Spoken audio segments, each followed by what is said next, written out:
Your boy's back with another banger, and today we're talking about the most devastating L in hip-hop history, no cap. It's been a whole year since Kendrick dropped Not Like Us and absolutely cooked Drake's whole existence. I'm talking about a complete and total violation that left the sixth guy looking more like the sixth fraud, you feel me? Listen, this ain't just regular beef, this is straight up annihilation. Kendrick didn't just win this battle, he ended this man's whole bloodline, his ancestors, his descendants, everybody.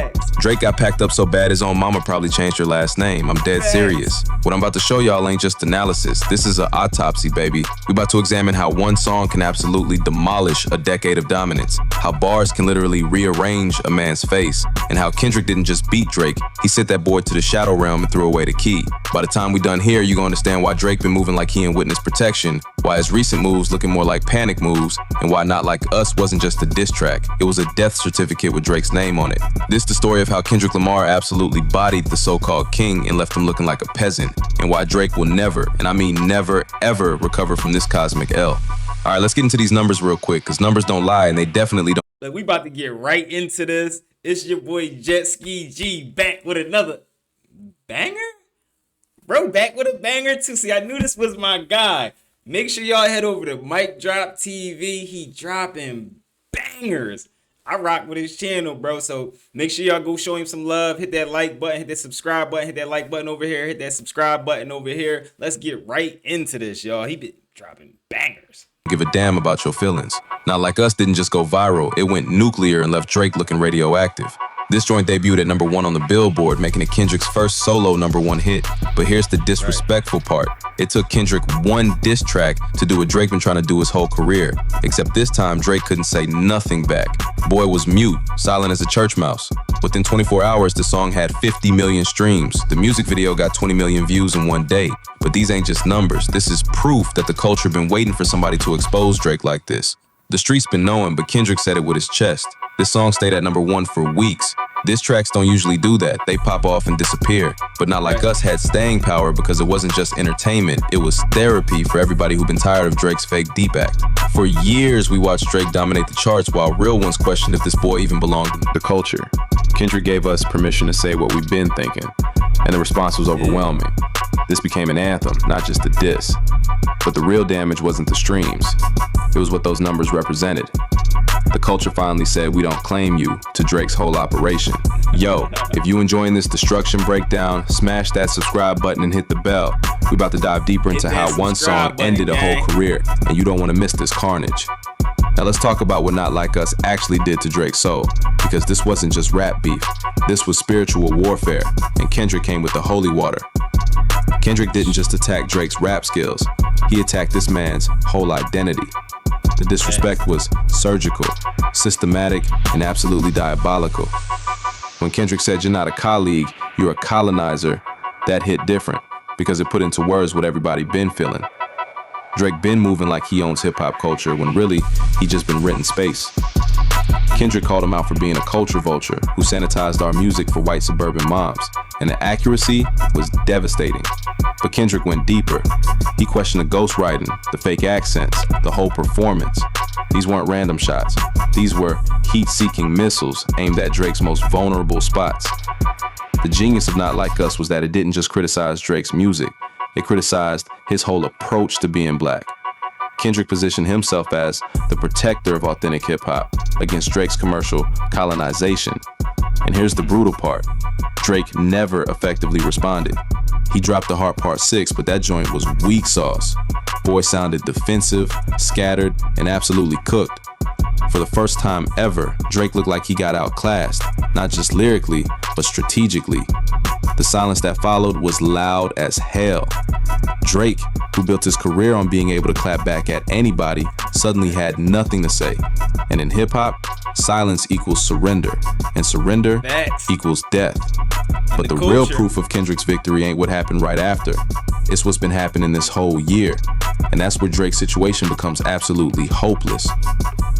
Let's peep Kendrick's victory lap since Not Like Us dropped. This man been moving like he just conquered ROME, selling out stadiums worldwide, headlining festivals, getting treated like hip-hop royalty everywhere he stepped. That Argentina show wasn't just a concert, it was a coronation. Kendrick performed Not Like Us to 50,000 people who knew every single word. The energy was electric, the vibes were immaculate, and the message was crystal clear. Kendrick won, and the whole world was celebrating. But it ain't just international. Kendrick's domestic dominance. But it was his international shows that painted a picture and made it stamped. Because in the States, Drake was trying to kick it like, oh, it's the bots, he doing X, Y, and Z. Well, how he doing this over in the international places? How is he doing this? It's the same energy, the same vibe, the same stuff. It's the same stuff. It's the same vibe. The fans are saying the same thing out of the States. So this is a worldwide conspiracy against Drake. Every fan that came to a Kendrick concert, it's a worldwide conspiracy against Drake. Ain't no way. Let's keep going, y'all. Been crazy. Every major festival begging him to headline. Every venue selling out instantly. Every publication treating him like the undisputed king of this rap stuff. The cultural momentum behind Kendrick is unstoppable. He ain't just riding the Not Like Us wave. He's surfing it, expanding it, and using it as a rocket ship to even greater heights. Meanwhile, what Drake been doing? Hiding, quietly canceling shows, getting lukewarm reception when he D.O. show up, watching his cultural influence evaporate like morning dew. The contrast is embarrassing. Kendrick ascending to Mount Olympus while Drake descending to the shadow realm, and the gap getting wider every single day. Hit that subscribe button because we about to break down the specific ways Drake's empire crumbled, and it's more devastating than a meteor hitting Earth. Let's examine how Drake been moving since he got violated.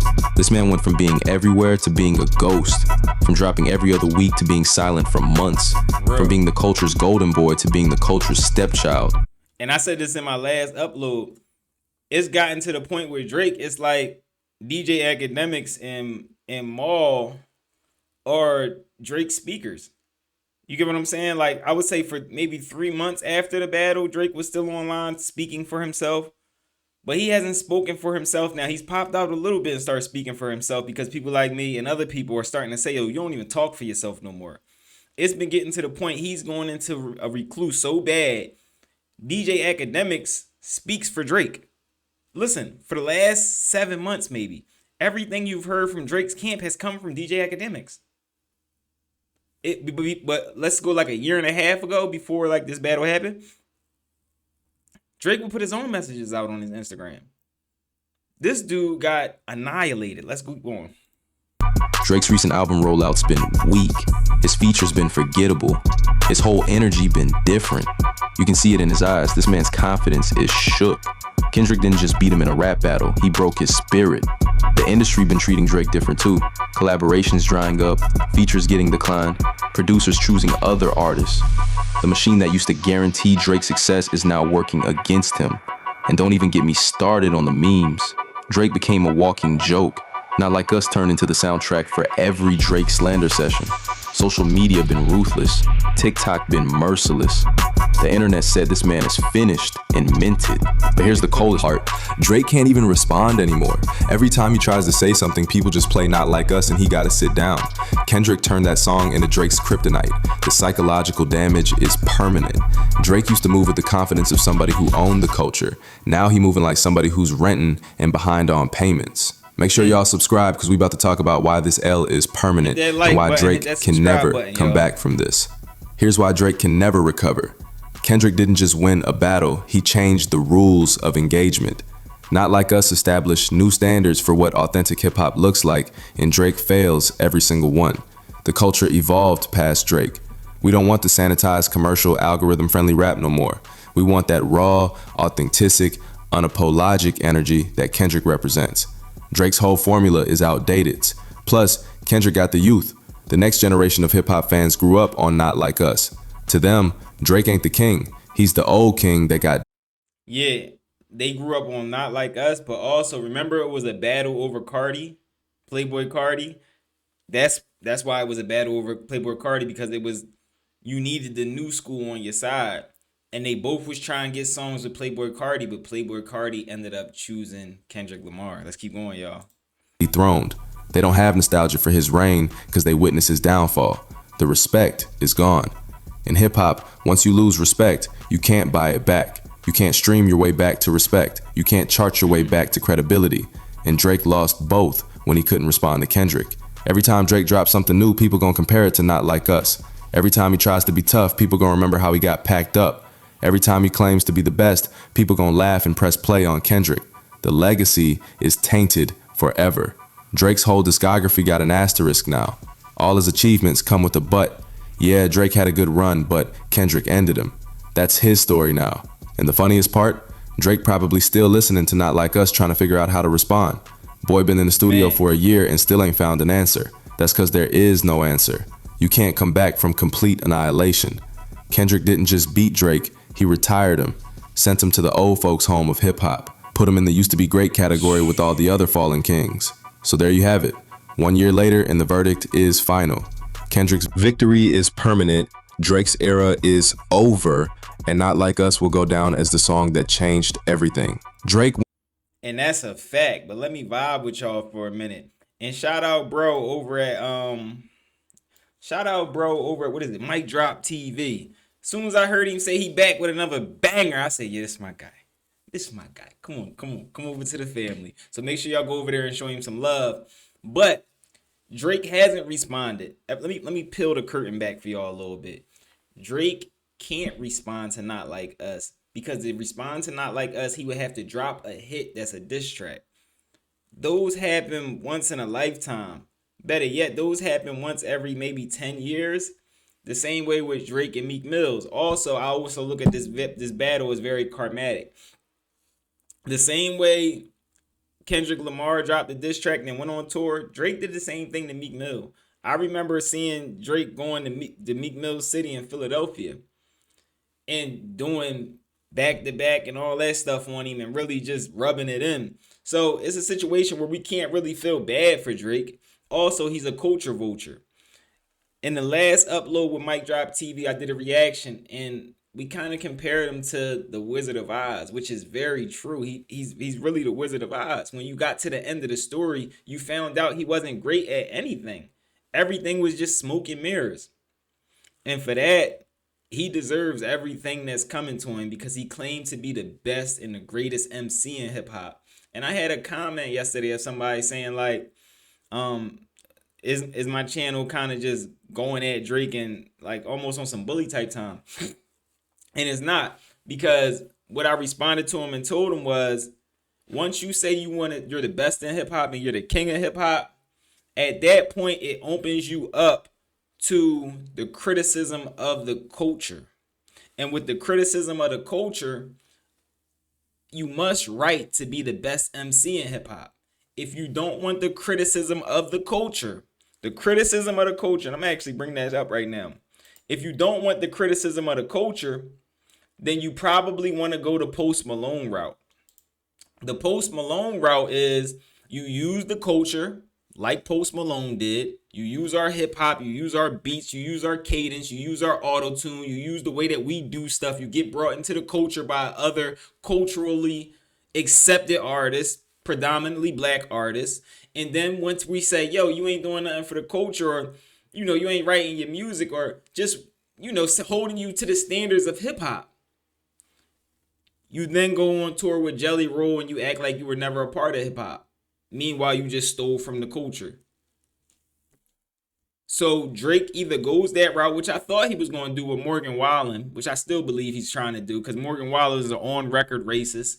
And then you link up with him for a country show on some Beyonce stuff. I see him potentially taking the Post Malone route, because when it comes to the culture, we hold you to a standard, and he said he was the best MC. So I'm going to bring this up right here of somebody really hate, like they mad at me. And it wasn't really, where do you find the time? Actually, why do you want to take the time to talk down on another man? Every artist has a co-writer. No, they don't. No, they don't. Stop. No, they don't. No, they don't. Every writer does not have every artist does not have a co-writer. That's a lie. Every artist has a co-writer. Sometimes they help out by changing a few words or writing a verse. Every artist, Eminem being the exception. Jay Anthony, look at this guy. So, only Eminem in our culture is great at that. You kind of see where this might be going with this guy. And this is the problem.